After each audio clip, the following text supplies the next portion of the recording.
A good nerve Shabbos to everybody.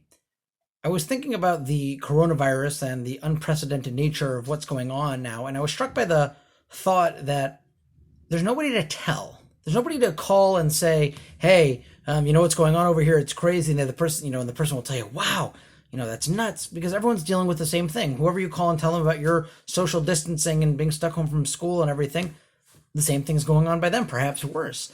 And there's a certain, the shared misery. There's a certain benefit to that. Misery loves company, and we're all going through it together, and there's a feeling of solidarity. But perhaps there's a loss of a certain feeling of, a certain intimacy that's engendered between a person and Hashem when they're going through a specific, struggle, that it's them and them alone. That, a feeling that Hashem is guiding everything that they're going through. It's specific to them. It's what they need. And it's what they need, and we can feel that hashgacha pratis, that this is the thing that Hashem feels is the best thing for me. But the reality is, as I thought about it, is that as much as it feels all the same, it's not true. It's not the same. Everyone is going through a completely different sorrow, a completely different difficulty based on their family situation, their parnasa, whether they have a job or they don't have a job.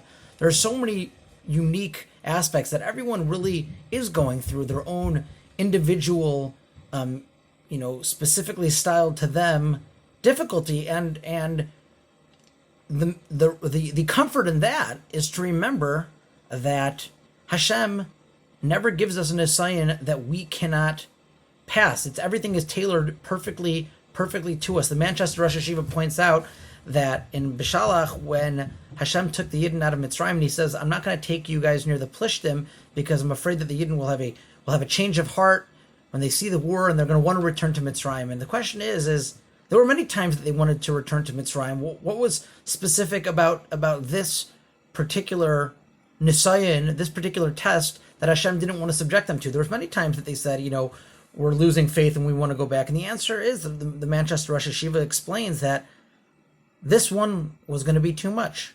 Everything else Hashem knew that they could handle, or they have a chance at handling. They have a bechir, they have a choice. But this one would have been too much, and it's not something to subject them to. It's not something that's fair to subject them to.